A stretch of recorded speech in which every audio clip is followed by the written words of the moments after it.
Welcome to a highly questionable Tuesday. What do you like on the show today, Bomani? We're going to talk about soccer again, and I'm going to pretend I know what I'm talking about. Oh, dale, papi. Did the Texans get hosed last night? I really dislike the way the Texans play football. I was yelling at my television last night. You're ruining football 3 yards at a time. I feel like they deserved what happened to them last night, but watch what happened here. You get this call wrong on DeAndre Hopkins. You have all the technology, and he's not out of bounds here. This is amazing athleticism. This call isn't as easy as people made it out to be, though. Like, it looked like his foot was over the line. He just didn't touch it.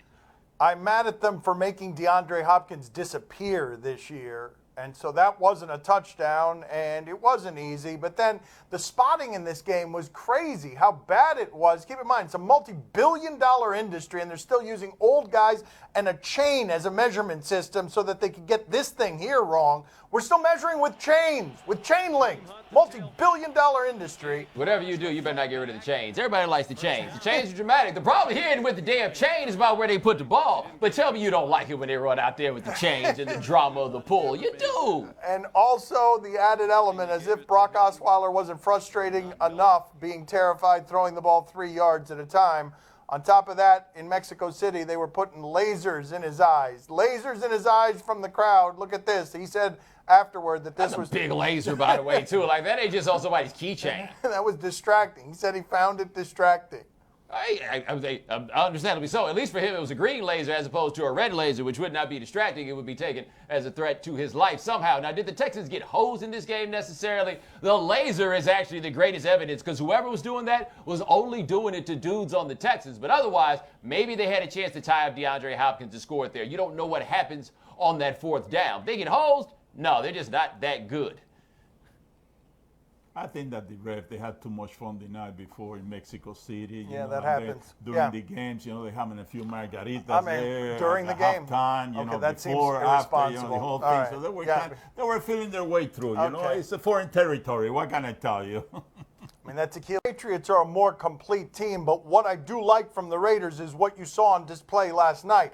In a terrified league where everyone is trying these 20-play drives that get 50 yards, they get 75-yard plays. They're good at getting everything in one play, and I love to watch their offense for that reason. It's a flawed football team, but you can't say that their coach is terrified, and you can't say that their offense is terrified. Well, I can tell you someone who is rooting for the Raiders to win the AFC. Fidel Godell. Oh, yeah. That's right. Yeah. He doesn't want to be handing any trophies over to the Patriots. They need to be glad Al Davis is dead because there's never an option where the NFL's preference would be, let's give this to Al Davis. We need to see that, though. Roger Goodell handing it to Mark Davis out there in a jacket and sneakers and that bowl haircut. Was Pops run good coaching or silly theater? Hey, Greg Popovich got his 1100th win. I don't know what the gift is for that, but it was against a Mavericks team where basically all their NBA players were hurt. It was Harrison Barnes and like 11 dudes from around Dallas. Pop, after the game, not so happy with his team's effort. That was a pathetic performance on the part of the Spurs. They had some guys out, we had some guys out, but they had a lot more out than we did. And I thought we showed a lack of humility, a lack of respect for the opponent, a very pathetic performance at both ends of the court, both in execution and in grunt, in fiber, in desire. It was an awful performance.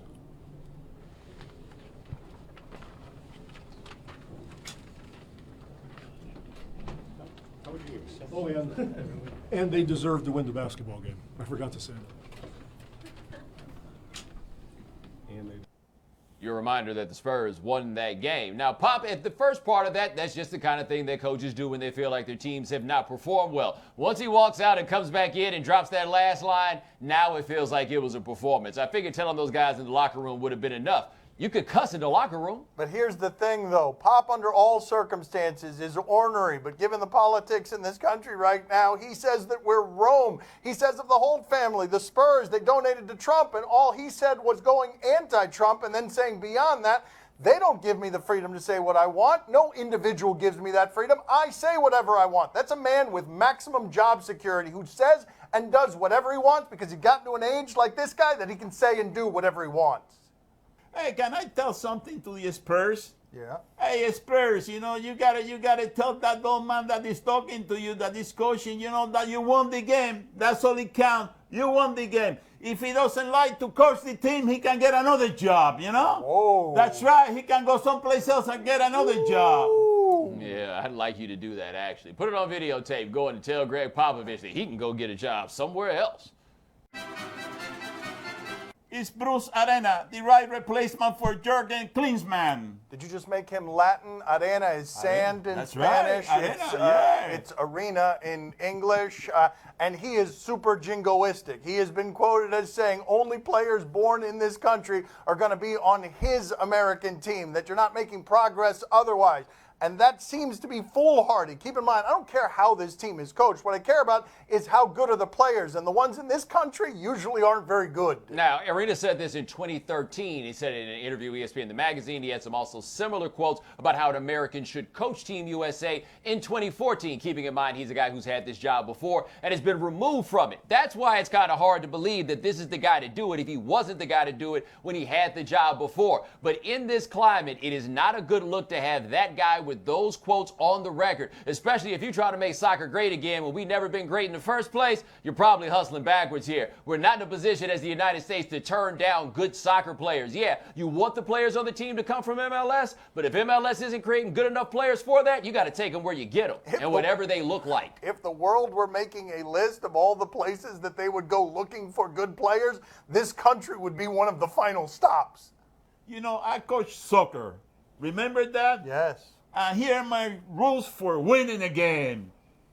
Always keep your foot on the ball. Don't run like a sack of potatoes. Yeah. Play Okay. defense. Okay. You know what I mean? Yeah. That's it, buddy. That's what you gotta do. Hustle, hustle, hustle. What was you guys' record? We were not very good. We're not very good. No, that was terrible coaching. Was all his fault, I mean, it was largely my fault. Yeah, I carry Largely. those scars in adulthood. He was a sack of potatoes. I was the one running like a sack of potatoes. Yeah, what Yes. position were you playing? I was playing midfield, All of it? all of it. You already made the largely joke, man. Twice you made the largely What joke. else am I supposed to do with you this went start? twice with largely. I mean, Look, how man, many times are you going to make the same joke? I just don't understand why they get to make the same joke all the time, and I'm just supposed to sit here silently. Coming up next on Highly Questionable. The most unusual thing about me, my fear of Benjamin Disraeli's hair, and I'm not joking. My Son's TV show is brought to you by the experts at your locally owned True Value. Joining us at the beach today is Billy Bob Thornton. You've heard of him once or twice, I'm sure. Billy Bob plays Willie Soak in the film Bad Santa 2, which hits theaters Wednesday, November 23rd. Let's talk to him. Billy Bob, you are viewed as something of an eccentric. You've got some phobias of what, like silverware, antiques. What would you say is the most unusual thing about you? The most unusual thing about me, I would say probably my fear of Benjamin Disraeli's hair, and I'm not joking. Yeah. What's so fearsome? I don't know what it is, but when I see pictures of that guy, and even the guy who played him in the movie who looked just like him, it creeps me out. Benjamin Disraeli's look in general just creeps me out. Is it balding men that fear? I mean, am No, I it's scaring the you right now? no, it's the part that's actually there that scares me. What's not there Right. doesn't scare me as much. Yeah. So, but how does this work with furniture, antique furniture, and silverware? What do you think is happening there? Like, do you eat with your hands? What's happening there?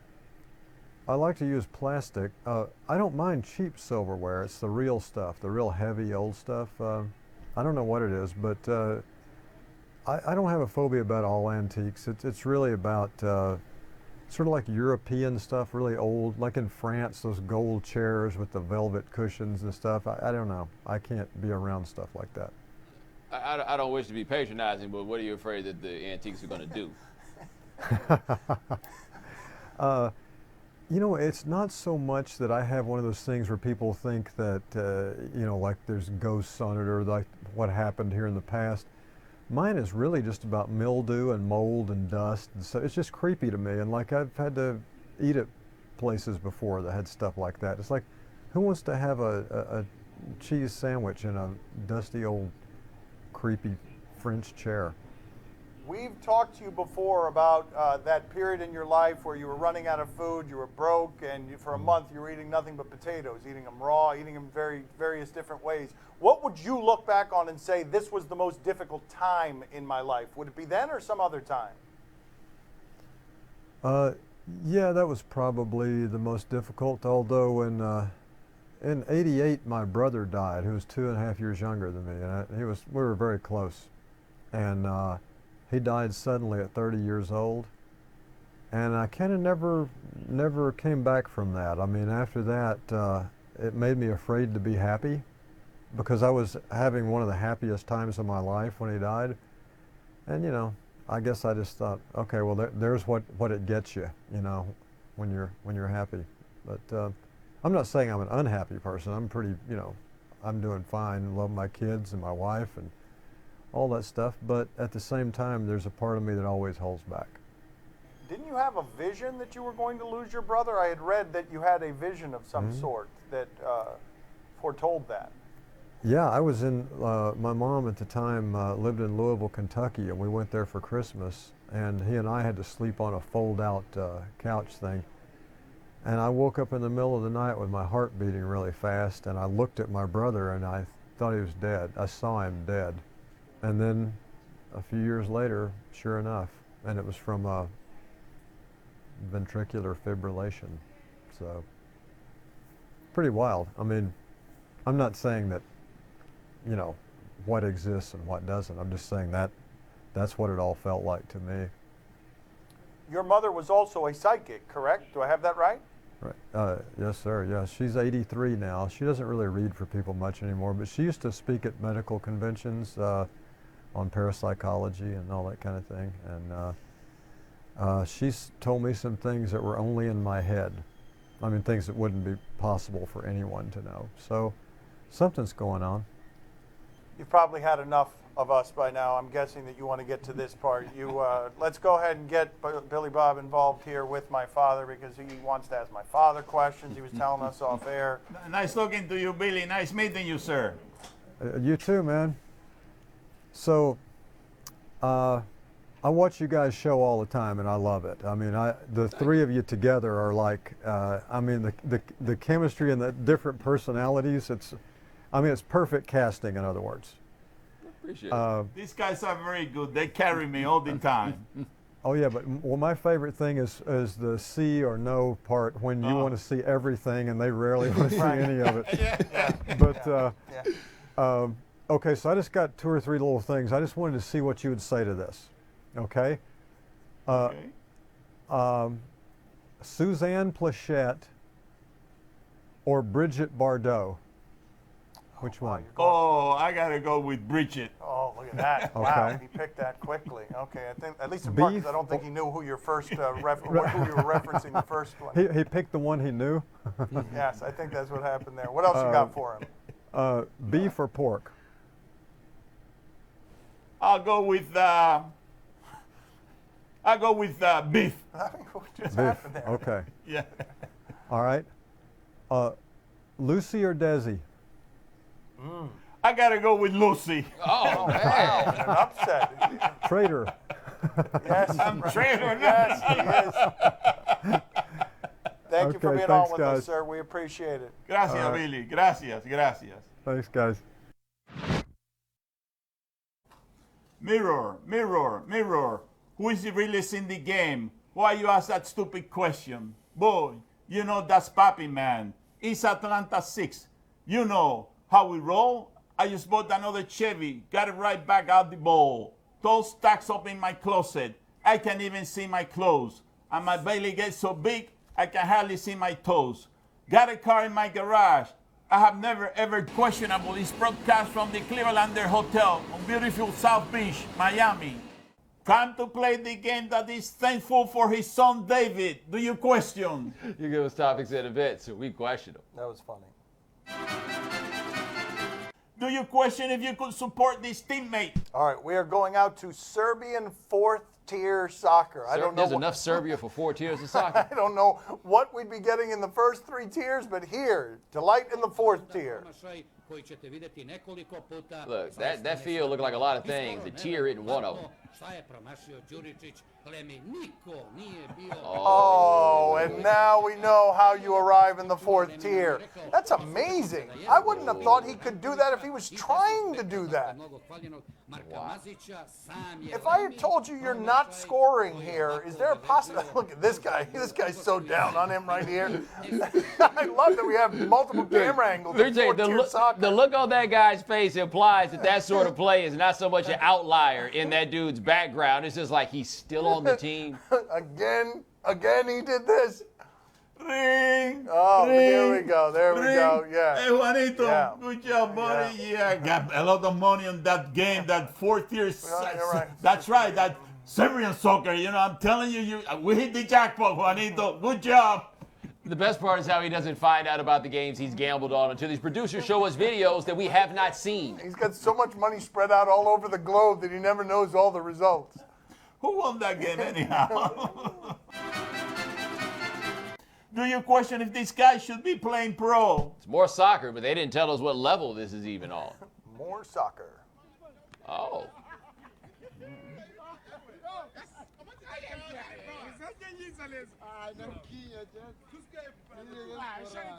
You know who's not impressed by that? Bruce Arena. Yeah, Bruce Arena doesn't have time for anybody who's Are they doing a kid and play with a soccer ball, by the way? Yeah, a little bit of kid play with their feet. Wow, I wonder if those are real Adidas. Anyway, that's really impressive. Wow, they're not done. Wow.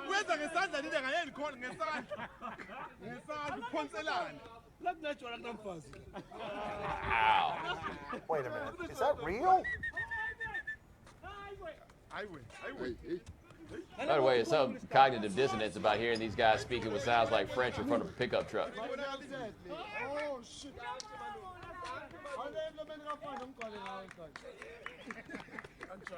Yo, how's Adidas not got these guys in a commercial? Can I see the beginning of that video game? Let's see it.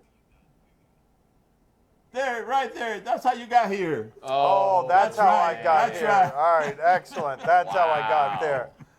All right. That's how my father impregnated a soccer ball, thus birthing my shape. With your mom. No. No! Time to play the game that is thankful for his son Bomani. See or no? Tell us what's on television tonight. We'll tell you if we're intrigued or not. On NBA TV, Thunder and Lakers. No, thank you, but Julius Randle has taken a step of improvement forward for the Lakers. Let's check in with him in a game against the Bulls here recently. Very strong. Oh. Yeah, that's not allowed. No call on that.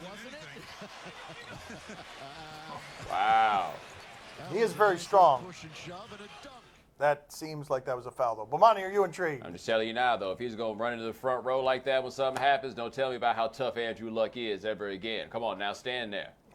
Poppy, are you intrigued? Oh, see, I'm very intrigued. Listen, there is one guy that is playing much better in the Lakers. He's not getting the credit he deserves. It's not this guy, Randolph. You know, I'm referring to his first name is Swaggy. Right. His last name is P. Yeah. Swaggy P. That's the guy that is flying under the radar. You got to give him some credit, you know? Swaggy P, prove it once again. Sometimes your woman leaving you is the best thing to make you get better at your job. Nothing to do but work on your game.